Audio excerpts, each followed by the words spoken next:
Remember बचपन में जब हम लोगों को वो जाइंट टेक्स्ट बुक पढ़नी पड़ती थी विच फेल्ट हैवियर देन डम्बल्स, हम लोग इतना कुछ पढ़ते थे बट याद हमें सिर्फ वो पर्टिकुलर 2-3 इमेजेस रह जाती थी। ओके, या एक और एग्जांपल से हम इसे समझ सकते हैं कि जब भी कोई एक ऐसी किताब होती थी जिसमें बहुत कम इमेजेस होते थे, हमें वो पढ़ने का बिल्कुल भी मन नहीं करता था। हम कहते थे कि ये कैसी किताब है भाई, इसमें एक भी इमेज नहीं है, कोई फोटो के बिना कोई इंसान पढ़े कैसे ऐसे,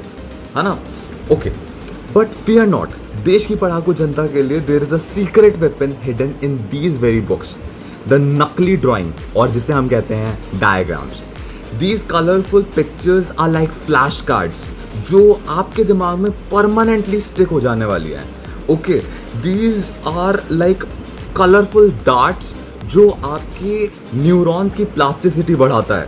ओके, सडनली लेट्स से कि एक टॉपिक है, जैसे मान लेते हैं mitochondria, you just study blankly इसके बारे में 3-4 पन्ने पढ़ लिए, ये power house of the cell होता है, ये होता है, ये वो होता है, but ultimately when you have to correlate और सॉलिडिफाई थिंग्स, आपके दिमाग में वो किडनी शेप्ड स्ट्रक्चर आना चाहिए, तभी हम लोग उस इंफॉर्मेशन को जोड़ सकते हैं। Okay,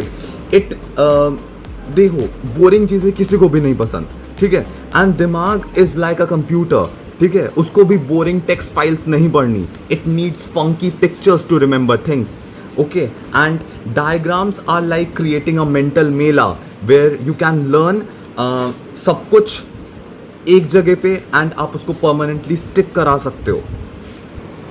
so next time whenever you are drowning in the sea of words, आपको कुछ समझ नहीं आ रहा है, बस एक बोरिंग सी किताब आप पढ़ते जा रहे हो, सो आप लोगों को फोकस करना है सिर्फ अपने लाइफ सेवर पे, which are diagrams. There is this Chinese saying जहाँ पे हम बोलते हैं कि अ पिक्चर स्पीक्स 1000 वर्ड्स,